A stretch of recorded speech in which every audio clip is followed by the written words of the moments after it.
Hello and welcome. I'm super excited to be here. Thank you so much, Scott. Thank you so much, Val, for having me. And I love to talk about customer experience. It's where I spend all my time thinking, observing, passionately trying to improve. Let's see, to get started, what in the world is Adaptive Path at Capital One? Adaptive Path was actually an independent design consultancy almost a year ago. And we were acquired by Capital One. Up to that, we had been a design firm for about 14 years independent. And founders of Adaptive Path did things like coined the term blog, defined the concept of Ajax, that highly interactive thing that we just take for granted now on the web that makes things like Google Maps so highly interactive without having to press refresh and wait and download. And we've done a lot to push what are the best practices in user experience, customer experience, and share that out in the world. And that's one of the great pleasures of being here today, is being able to share some ideas with you, hear what works, what doesn't work, and feedback from you. So let's just get started a little bit with me trying to create a little bit of an experience. And I'm going to ask you to do the same thing again as standing up, but we're not going to wave. Stand up for just a second. You're going to listen now to the rest of my instructions. Listen to all, let's see, 3 parts of it, I think. 1, you're going to find a partner. Then you're going to introduce yourself to this person. You're going to either give them, fist bump, high five, or come up with your own secret handshake, whatever the kids are doing these days. And then this is the very important 3rd instruction. You're going to give your attention back to me. It's going to be very hard because you just met someone. You're going to be all excited, but you're going to have to give your attention back to me. So I'm going to give you 30 seconds to just do this real quick. Find your buddy, introduce, handshake, give back to me.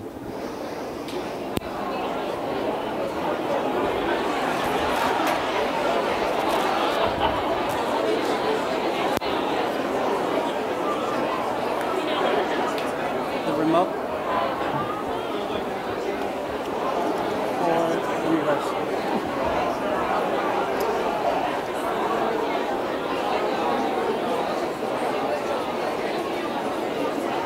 All right, and now you can sit down.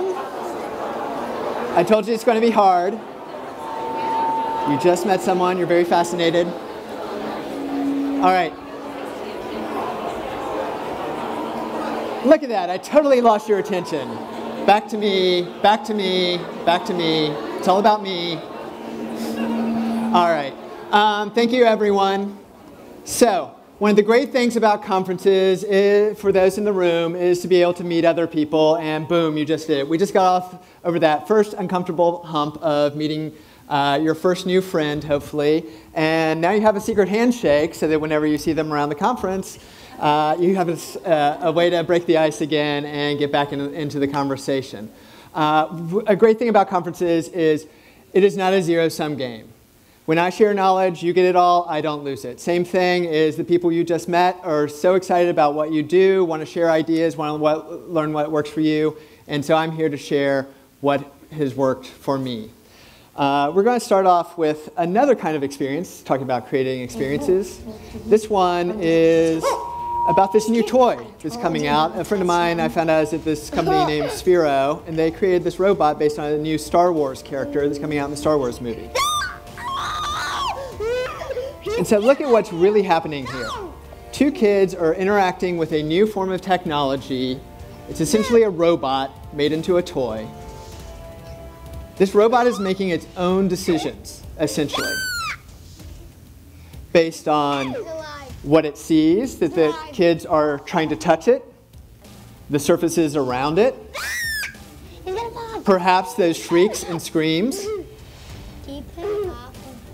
And this is all based on that whole universe of content that Star Wars is creating, right? Continuously new characters, new types of stories, fan content as well. And it's somewhere between, isn't it somewhere between like delighting them and really freaking them out? I find sometimes we test out new technologies on like prisoners, elderly, and children. I think it makes us more comfortable to do it that way. But my point here is over. Okay. My point here is, like the famous William Gibson quote, the future is here, it's just not evenly distributed. There are points where you just look around and go, oh, that's how the future is going to be.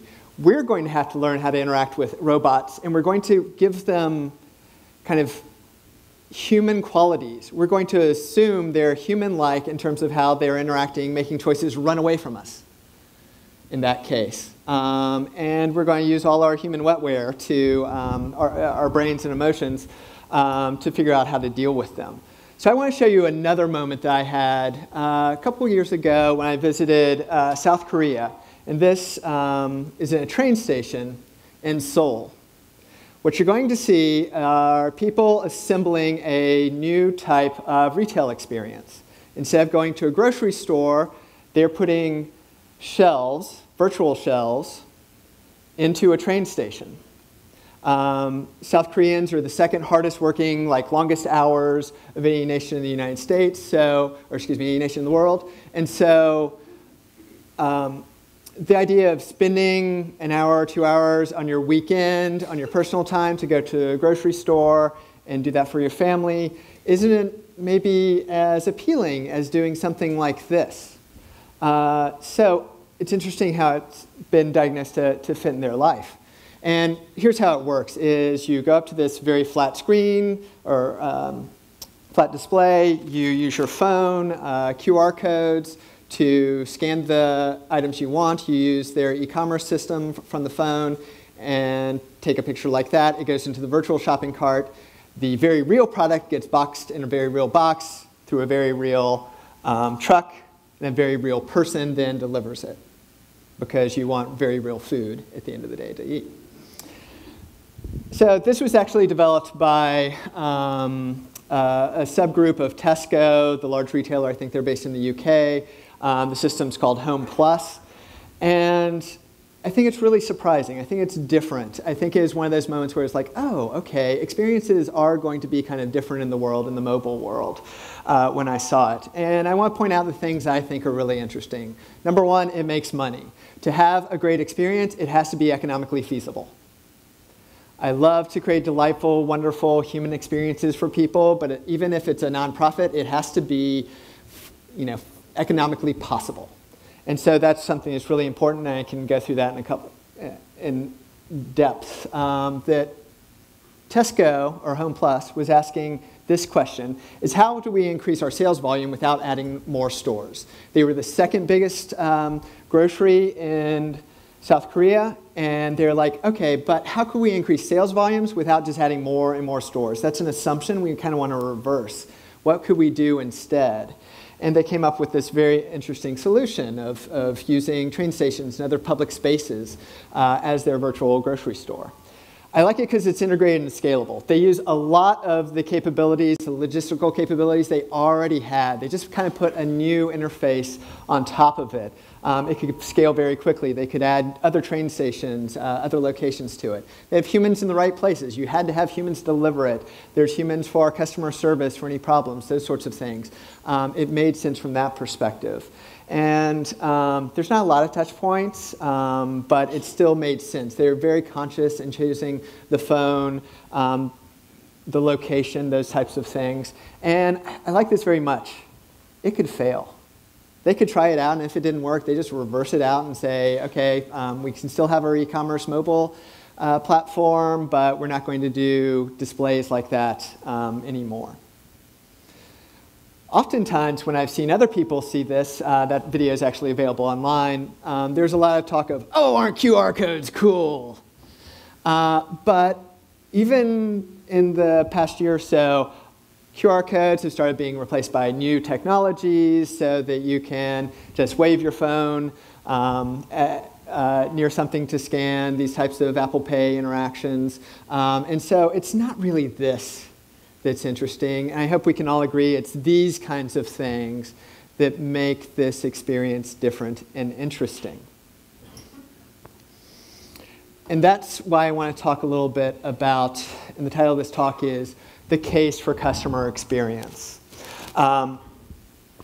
what is it that makes customer experience a valuable perspective, a way we should all think about developing things, a way businesses, organizations, brands should all be thinking about how are we delivering things for the customer is through the experience. So here's the situation I largely see. This is one of the easy and obvious cases for good customer experiences.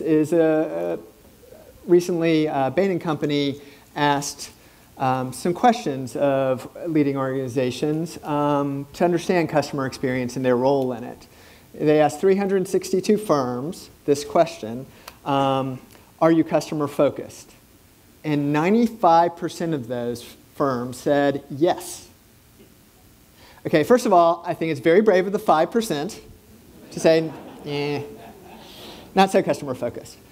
But also, I think this shows how easy it is to give lip service to it, right? To say we care about the customer, to say we understand the customer.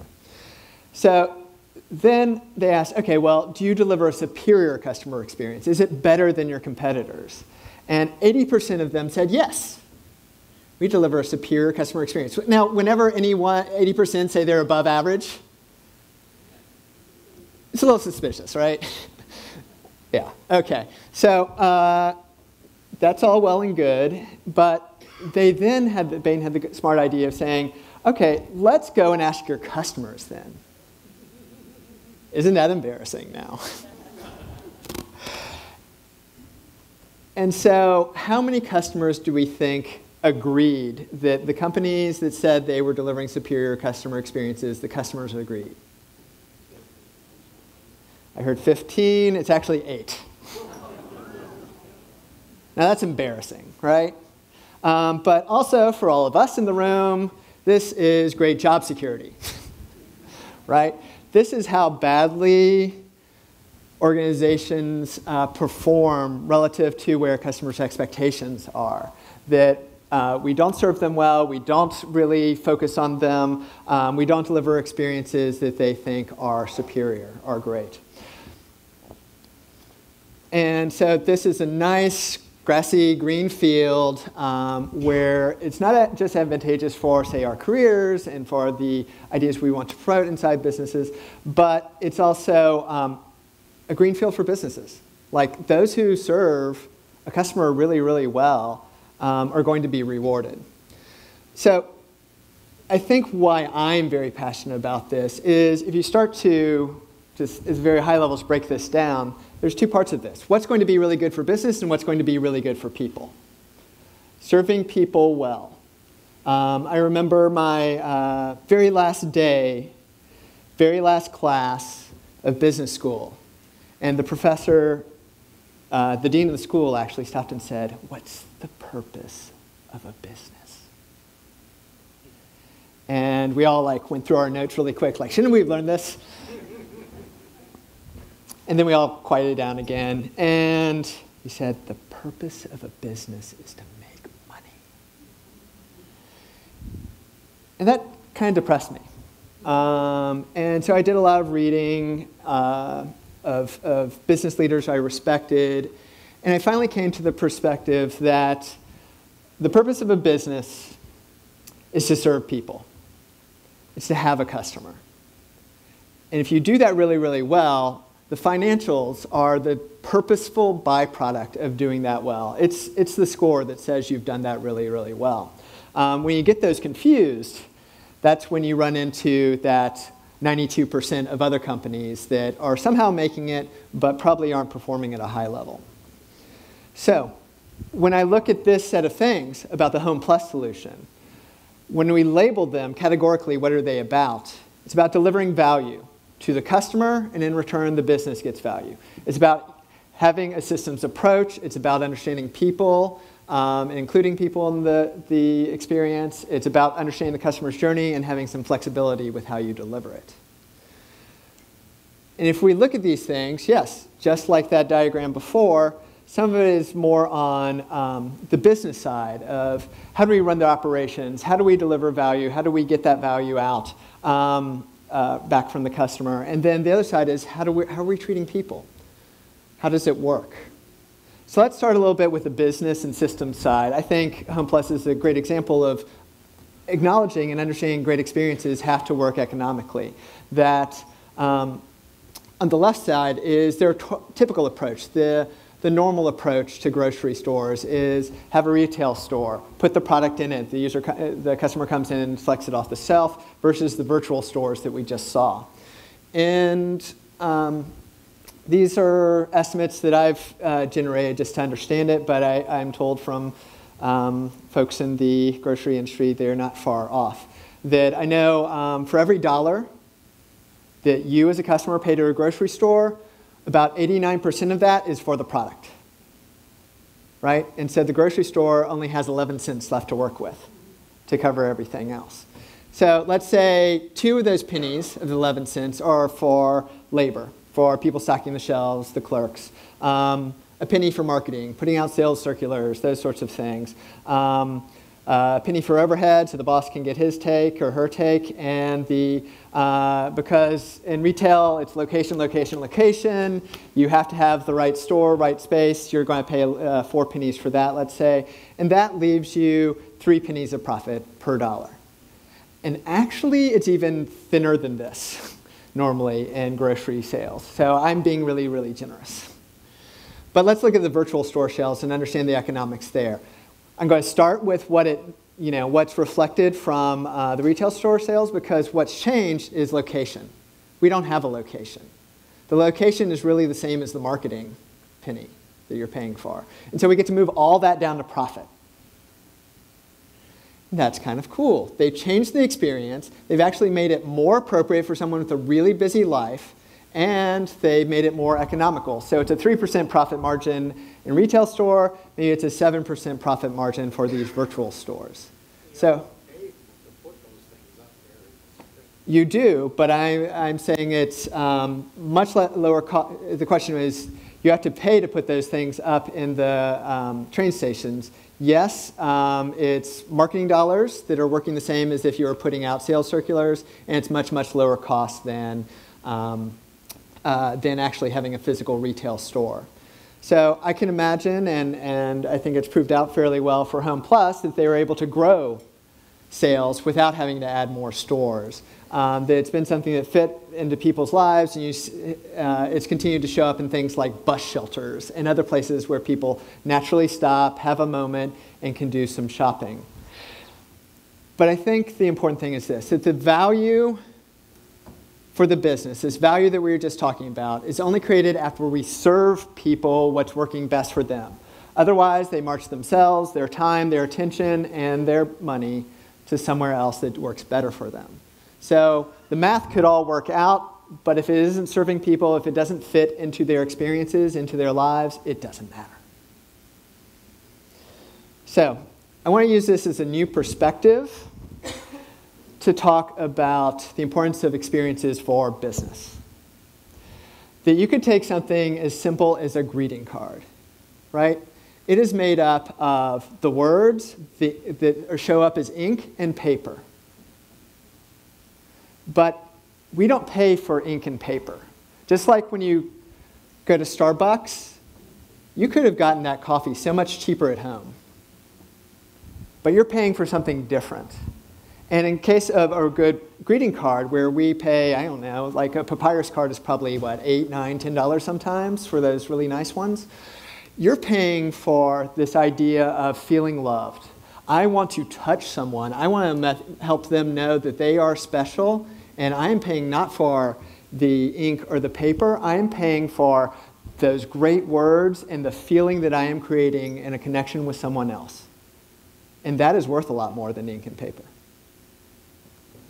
So when you look at it, this feeling loved, it has to fit within a journey. That you as a person from left to right go through a journey of things getting better over time emotionally, worse over time, or normalizing, and then back to high points or what we would call peaks in the experience.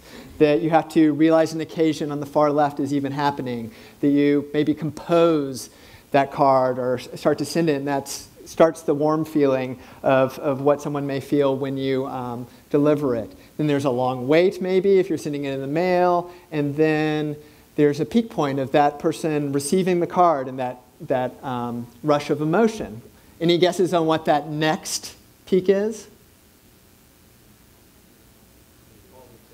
they call and say thanks. So that return feeling you get of someone saying, oh, I love that card you sent me. And that's how you, as the person buying and sending the card, get value in return. So we can take a lot of experiences and think of it from this way. Uber, for example, is a service to get yourself transported from point A to point B by a taxi or some type of vehicle. When you look at it, just its parts, it is a mobile device plus GPS services so they can find you, is the service provider and that person's vehicle, and it's this dispatch service in the cloud. One of my favorite things about Uber is the change between the old way of taxis. Do you remember calling up the taxi service and them being really mad at you, it seems like, just for calling? And then they say they're going to send some car to you, and then it's 10 or 15 minutes later, and your flight's about to take off, and you're wondering if they're ever going to show up, and you have to call them back. And Uber's this wonderful promise of two people, one to another, of the driver saying he or she's going to come pick you up, and you saying you're going to be there and pay for it. And so what's really happening is this sense of confidence. I know I'm going to get there because I know this person's name, this driver, and their location. I see that they're on their way coming to pick me up. There's a map showing me that on the mobile device, that's happening. And the interesting thing about Uber, this kind of like thinking about what it's like, there's the first time use and getting used to it because there's some weird things. You step out of the car without paying. It just happens via the mobile device and credit cards, so there's no last-minute exchange of monies. But I find that people's really great moment for Uber is when they get to show it off to someone else. It almost has built-in advocacy where someone's showing it to someone else and going, look how magic I can be, right? And that's really interesting as an experience. We can keep on going and naming them. There's lots of great examples like this. Airbnb doesn't own a single retail or own a single hotel room. But they had this idea of, we want you to feel like you're at home wherever you are in the world.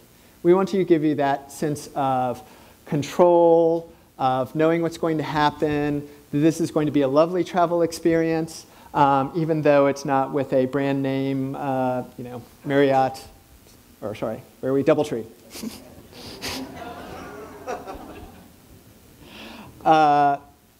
But they're going to figure out this experience for you and make it lovely. Netflix, also another example, their ideas give you total control of your most pleasurable experience so that now you don't have to anticipate and say, I think I'm going to want to watch a drama 2 days from now and go and have it sent to you in the mail. You can wait for the moment and then figure out what to watch, and they're going to do everything they can to suggest the right thing for you. So more and more, it feels like it isn't the ink and the paper that you're buying. It is the experience that is the product. So someone's not paying for that tangible item so much anymore as the experience they are having with the brand. That's what they want to buy. So if we look at this idea, well, many organizations start off with data. What do we own? What do we have? How do we operate? We need systems to keep that data clean, normal, accessible, protected. And on top of that, then we'll set products. These are the things that we use those data and systems in different ways to present it to customers so that they can buy it. It's in an understandable form and format for them. These products then get distributed through channels. Web, mobile, physical, retail stores, train stations. And those different points in the channel are touch points between the customer and the product and the brand. And that leaves the customer, right? And the interaction between the customer and this touch point is the experience. The trouble is that most organizations approach it very similarly to the order I just laid them out in. And so the experience got thought as the very last mile of getting a new product, a new service to market. And so I think it's many of our jobs in this room to help flip that, because from the customer's perspective, this is the first mile. So from a customer perspective, if it works really well, if you think of it from this perspective, customers shouldn't see all these things below. For the customer's perspective, it's just the experience, they see the touch points they chose to use, and the rest is just magic. It's when you see all those seams and when you start to feel like there's these systems and products you have to figure out, and you have to figure out the organizational structure. I heard someone refer to it the other day as the organizational underpants are showing. That's when it no longer feels like magic. That's when you're part of that 92% of organizations who are not delivering superior customer experiences. So how do these things happen? So there's a lot of time spent on, okay, what does that screen look like? What does that flow look like? Very important job to help figure out just how to get something simple done, like checking a bank balance, or booking a hotel room, getting a ticket to an event, right? And these have to work and they have to be done well. But we also have to realize that these fit into the longer journeys that we were just walking through. That a moment before has to lead to the next moment, which may be in the same channel or may not be, lead on to the next moment so the customer can actually get done what they were really trying to do. I was really trying to get from point A to point B. I don't have to talk to a dispatcher to do that. What is the best way of getting me there? There's actually an incredibly well-written Medium post by a guy named Scott Belsky, who runs Community and some other efforts at Adobe. And he talks about a new class of company out there that's often data-driven, but what they're really doing is being able to add a layer of convenience between the customer and all those underlying services to improve people's lives. So like Uber, like Airbnb, how do you just figure out the journey that someone's really trying to go on and get them there? And everything else behind it is suppressed. You don't have to understand all the logistics that went on, and this is how the magic is created. And those who don't do this well just become part of what Scott would call the API to that great experience. They're just plumbing. And so the brands, the organizations who start to think of it from the customer experience standpoint and start to connect the dots are the ones who are going to own a lot of the customer relationships. That it's no longer these fragmented, atomized experiences. I think they used to be, or probably still called app chains, where you'd go on your mobile phone and go, oh, there's music playing. I wonder what song that is. I'll use Shazam. Oh, it's that song. I'm going to jump over to another app to see more about that artist or song. And then I'm going to preview it through a music service. I'm going to download it and use another service to listen to it. And instead, some organizations, some brands are just figuring out how to do that all in one. You don't have to work so hard because we figured out ultimately what you're really trying to do. So below this experience level, this journey level, though, is the idea of what we often term service design, of how do you get all the players and parts lined up around that journey you want to create. Because this is a very different way of doing business. 80s, 90s, there's a lot of focus on business process reengineering. We are introducing technology into business. And so there's this re-engineering and huge efficiencies made by moving to the supposed paperless office, right? We had to rethink what is the best way to run that process. But that process is no longer the most important thing. What's now dominating is the customer's process, the customer's journey. How do we wrap the business around that? Because that's who the 8% are going to be who are serving people superiorly, is the organizations who are able to wrap their business, their processes around the way people want to live their lives, around how people want to engage. So let me take a couple of examples of thinking about this customer journey. We worked with the Exploratorium. They are a science museum based in San Francisco, but known throughout the world. On the left side is their old space that they had down by the Palace of Fine Arts, which was way out of a tourist way. And they were moving to I think it's Pier 15, just a little walk from the ferry building in San Francisco where a lot of tourists will be, and tripled the amount of space they had. Their question was, though, oh, we're about to move there in 3 months. What's the experience really going to be like? And so we worked with them, brought in people from marketing, from technology, from the space design, the exhibitors. They have, instead of docents, they have what they call explainers who explain the science that are going on. And we mapped the experience with them, producing this kind of artifact so that they could start thinking about the entire journey and realizing things like, oh, okay, well, we're helping people understand the exhibit or the museum exists, but how are we making sure they're getting there? How are we making sure that they know they can use a mobile ticketing system to cut the line when they get to the building and go right in? How are we connecting all these points one to another so that the journey is fluid and that they could really live up to their mission of helping people become lifelong lovers of science?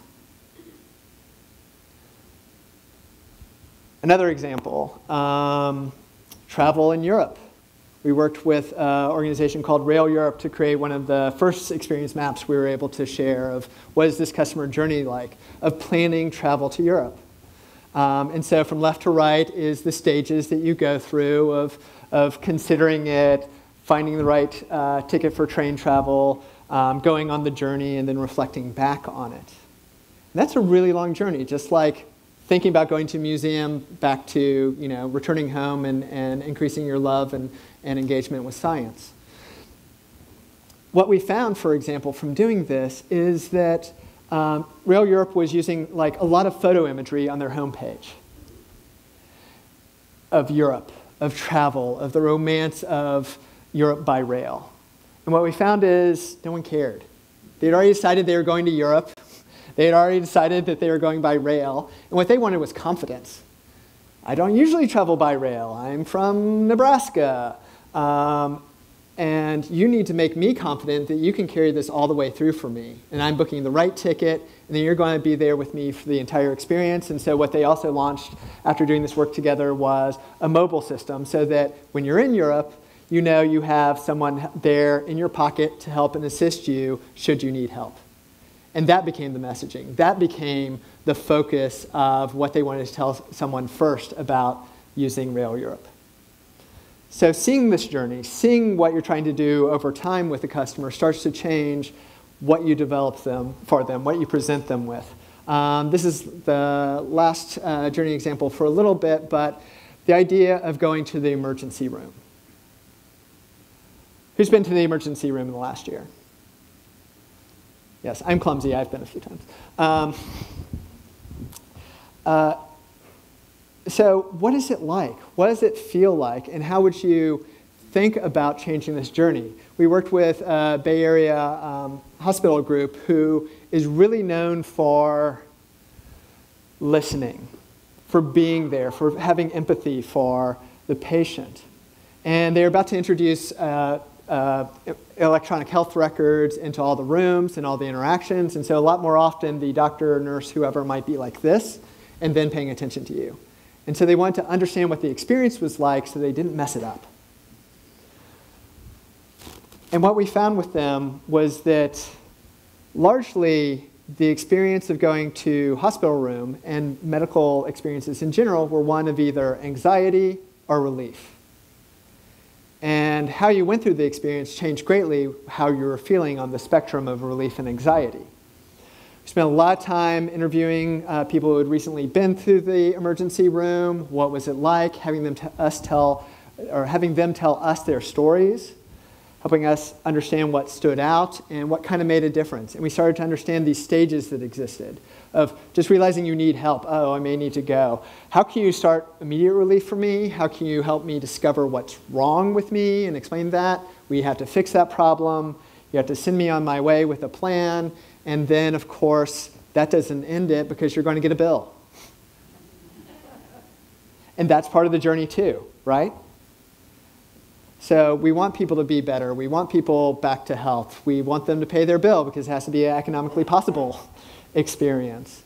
But then we can start seeing the experience over time to understand what role anything, technology, content, business process plays in this. And so you can see over the journey, there's a big difference between sometimes when people feel relief and when some people feel anxiety. But we can identify key moments, key interactions, things that drove people closer to relief. For example, just knowing that you were going to see a doctor made people feel more relieved versus the anxiety of not knowing when it would be your turn. We didn't diminish the pain necessarily, but we did create expectations, and people knew that they could smell that I'm on the pathway towards relief. So a lot of information can be added about what kind of content do they run into, what are the emotions, what are the interactions, what are the questions people have. And an understanding of journeys like this help address the economics of healthcare. In healthcare, they call this population healthcare management. What's the most economical way of, in emergency care, we can take care of someone who has an emergency and get them back to health. Chronic care, how can we get someone to, who's chronically ill to own and participate in their own health so that they come less often, and on in terms of how to interact and engage with people. So we have a guide to help anyone do this. It's downloadable for free at mappingexperiences.com. Just a short little book that gives you the steps of how to map an experience so you can understand the bigger picture of what someone's trying to get done over a longer relationship with you. So, what do you do about this? On the economic side, I think we're probably all familiar with conversion funnels. How do we move someone from maybe awareness to consideration of making a purchase to actually making a download or making a commitment, trying out something new, and then actually becoming a full-time customer. And as they go through this, you get maybe fewer and fewer people decide to take the next step. But when we look at these experience curves, what are the high points, what are the low points in the experience, then we can start to make adjustments and make changes so that the experience can get better, and that drives conversion rates. Right? When we understand the right point to make the changes, we can also change the economic outcomes. I often think of this in ROI terms for helping businesses invest in it. But instead of return on investment, oftentimes the easy way that content design, development teams can really connect with the idea is talk about it in terms of return on behavior. Forrester's recently reported on high-impact design and development teams that do really well tend to measure themselves on customer behavior. How have we changed the customer behavior? Is the customer doing more of the things that are advantageous for them and advantageous for the company? So it's often helpful to think about what behaviors do we want, how does that connect to value for the customer and for the business, and focus your energies around those. Finally, in terms of what I would call flownomics, connecting these ideas of experience and flow to economics, is the peak-end rule. That over time, experiences can get better or worse. Imagine these are two different experiences, and as the line goes up, the experience gets better. As the line goes down, it gets worse. One way you might think of measuring this is the totality of the blue area underneath these lines. But that is not how people work. We are not computers. We do not have perfect memory. And so what Daniel Kahneman, a famous author, Nobel-winning scientist for, I believe, stuff in risk theory, he discovered that really what people remember when you reflect back to that experience of riding an Uber or going to an emergency room, they remember two things. They remember the peak or the trough. So if you flew here and they lost your bags, that would be a trough, but that would be what would stick out in your mind. Or if you flew here and they gave you a free drink on the plane, that might be what you remembered. That'd be a peak. So people remember this thing that stands out in their experience, and they remember how it ends because of recency. Is the last thing that happens, I remember how we parted ways. And so I think this brings some interesting things to mind. For example, you probably don't want to invest in an evenly flat experience all the way across, because nothing sticks out. You do want to invest and diminish the things that are troughs. How can we get rid of bad moments? Because we don't want that to be what sticks in people's minds. But you probably want to invest in two things. Like, what can we be really great at? How do we get more people to that great moment so everyone experiences it and we embellish the hell of it? And then how do we end really, really strong? Because these are things that people will remember, think about our brand. It can drive Net Promoter Score, loyalty, all these kind of metrics that really matter to a business. So, great. We have some ideas about economics. We have some ideas about the importance of experiences, of thinking end-to-end, of thinking about customer journeys. Maybe you download the guide and create an experience map. And I often find in organizations that they go, oh, now what? Well, we've done enough of these to start understanding what are patterns for improving upon the customer experience. And so in anticipation of coming to speak here today, I actually released to the adaptivepath.org blog a playbook of patterns. What are the common patterns we find of thinking about making changes to that end-to-end customer experience? So I believe there are 11 here. I'm just going to give you a quick example of 2 of them. One is earlier starts and later ends. So the experience begins before you actually thought as a company to start integrating with the customer, or you could take them further than you do today. So for example, Twitter came to us and said, hey, we had this problem, this is a couple years ago, where everyone was suddenly excited about Twitter.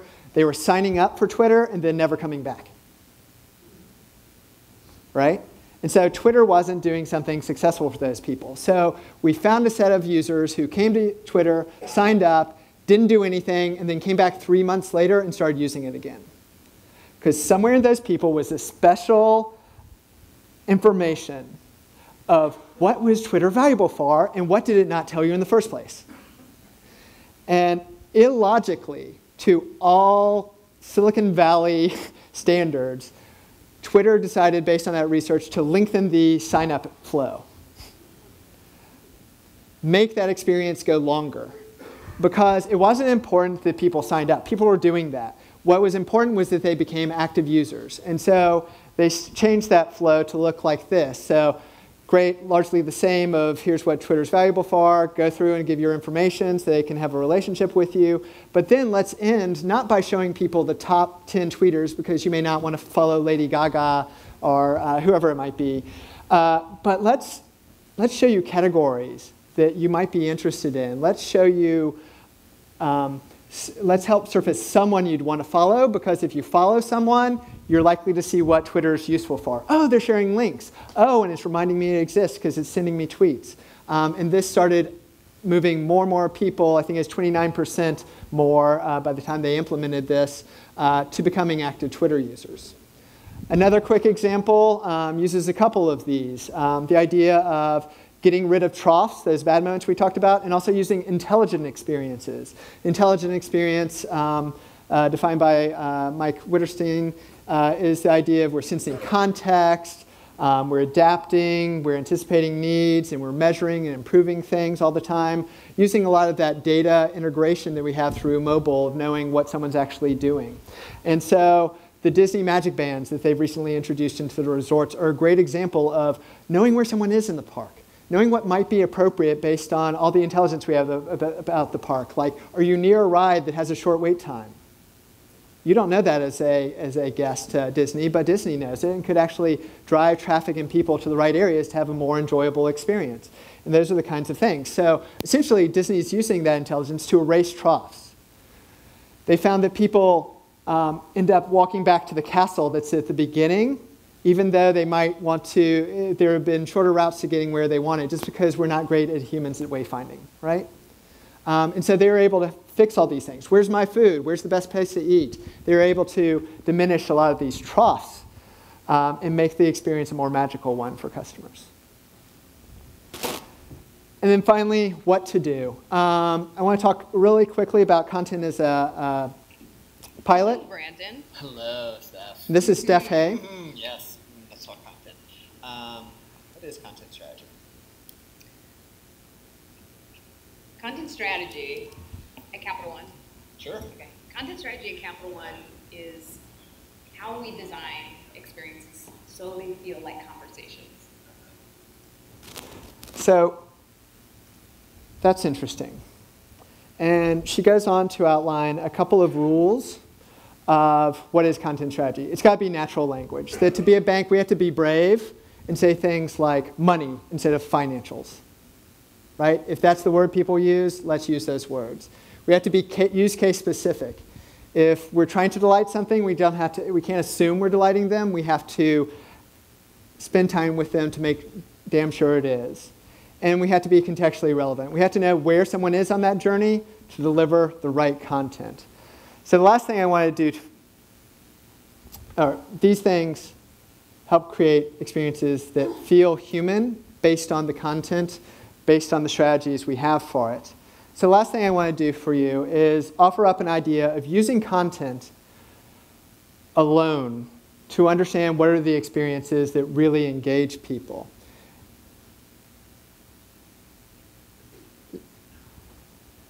Content strategy is based on three principles. It's got to be natural language. Excuse me.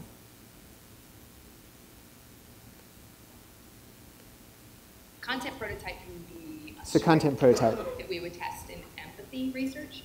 The script might have a bunch of hypotheses that we call content hypotheses. And really what they are, brand might call them a value proposition. But what they are is everybody who's in the room who thinks they know exactly how to say this thing, or what the real guts of this thing is, what the mechanism is that makes somebody feel compelled to move forward. Let's put them all on paper. Let's sit down and talk to them with people and figure out which ones actually change the body language of the person who hears them. Now they sit up a little taller. Or maybe they jump into a story. Oh, when you say that, it reminds me of this one time that I...